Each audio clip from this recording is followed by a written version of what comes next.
What's going on YouTube? Welcome to my channel Money Moves with Kay. I'm Kay, and today we're going to talk about how my family and I purchased an acre lot for $4,000.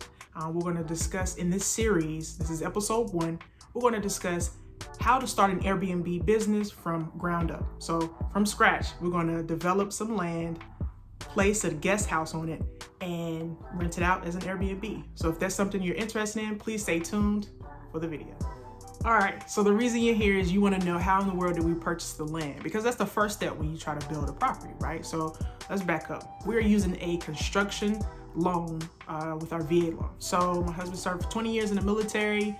I talked about this in another video with my military hacks video that I uploaded. So if that's something that you're interested in, please just find the link below. I'll link it below for you so you can see how to use your VA loan in order to house hack pretty much. But back to the story, we are building from ground up an Airbnb. So we're going to have a primary residence on the property, and attached to that primary residence will be a guest house in which we're going to do a short-term rental. In this case, it's going to be Airbnb. This is going to be our first time doing an Airbnb, so you're going to go on a journey with us. You're going to see our mistakes, our successes.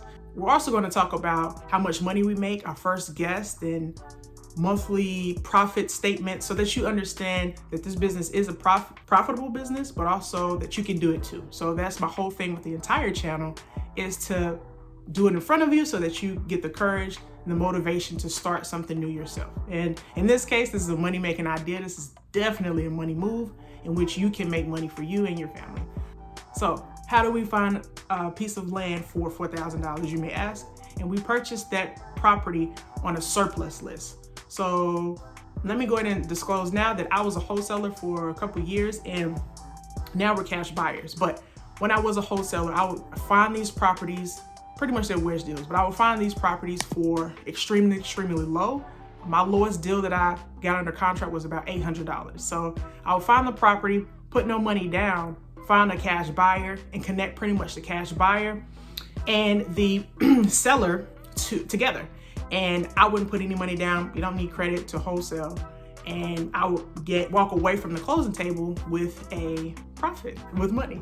And I started this business while I was in Germany. And as time went on, I've developed skills to find motivated sellers and to find these great properties. In this particular case, it wasn't a motivated seller. It was pretty much a property from the county. So you can literally, and it depends on the county. So for your state, for your county, it could be different for your city. For my county and our city, we were able to find this property on a surplus list. So what is a surplus list? A surplus list is all the properties that did not win, or, over the years, they were not selected at auction. Excuse me, those particular properties are kind of thrown into a pile of the, we don't want pile. Now, this particular property was thrown into this pile a couple years ago. In fact, it was thrown into the pile pre-COVID, pre the pandemic. So at that time, you can kind of be choosy with the real estate or land that you're trying to find. But now it's really difficult to find those types of properties at the time of this recording. So a surplus list, again, is just the properties that were not bid on at auction. Okay, so I found this particular piece of land on the county's site. And you can go to your county clerk's site and see if they have any surplus properties. A lot of times, as I've noticed and researched, other cities and states put their surplus list on a site called govdeals.com, govdeals.com. And I'll link that below as well. And you might find some deals there as well. So we found this surplus property. We paid $4,000, and I'll try to find the receipt. If I can't find a receipt, I'll definitely show you a video. I'll insert the clip here of how the property looks. All right, so this is my husband. He's inside of the woods showing you the plot of land. So basically he's showing you and directing the slope right there. And that could be problematic when we try to build, but if it is problematic, we'll just keep it in our portfolio. The land is appraised at around $14,000 to $15,000, and that's per the county assessment, or the county appraisal of the property. So we'll get it appraised again. We'll actually also get some civil engineers out there to see, what we can do with the land if we don't build on it, right? So if the builder says we can't build, then we'll try to figure out a way to utilize that land, whether it be to build a parking lot or something useful that we could also potentially make money with as well, or just keep the land for our personal use. But yeah, this is the land. Again, this was purchased through the surplus property list, and you can get that list through your county clerk or govdeals.com. So yeah, that's the property, and we're super excited about the property. We did notice that the property does slope a bit, but we are hopeful, fingers crossed, that we can still potentially build on the property. So this is our idea. We're gonna take that land and we're gonna build a house. It's our primary residence. Now, rewinding what I said that we use the VA loan to purchase this property. That means that we have to live in the property for at least a year before renting it out.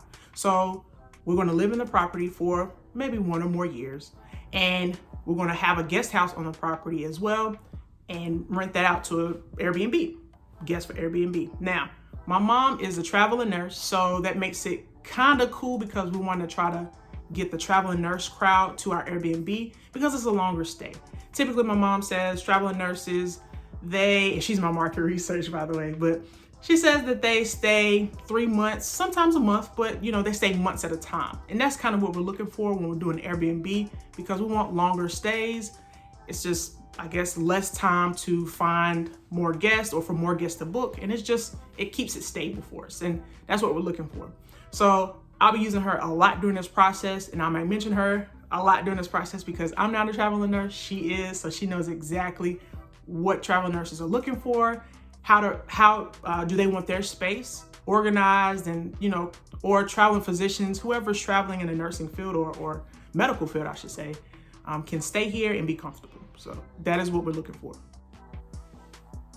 So the cool thing about this property, another cool thing, so a lot of cool things about this property, is that it is conveniently located to a lot of the hot spots in my area. So it's about 15 minutes from a military base. It's about 10 minutes from a hospital. And we talked about how we're going to use the Airbnb to try to solicit and try to get those from the hospital to stay at our Airbnb. So that's very convenient for them to drive to. It's also about 6 minutes from the VA hospital, which is fantastic because a lot of times government contracts are enlisted for the VA hospital, whether it be for nurses or janitorial staff or whatever it may be.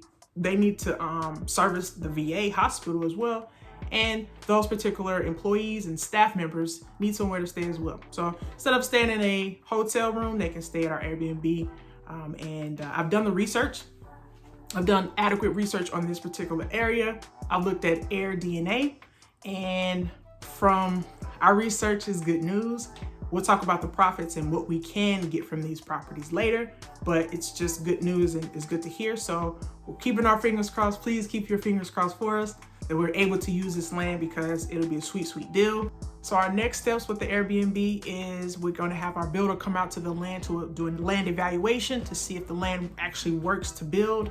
We've already been pre-approved for the loan and we've already have everything in place, but we just need to know if the land that we have is adequate for the build that we're trying to do, which is going to approximately be 4 bedrooms and 3 baths. So will our land sustain that? Will our land be sufficient for that particular build? We'll see. And I'll keep you updated on the next video. I will share whether the builder says yay or nay, hopefully yay, and we'll go from there. But until next time, you guys stay blessed.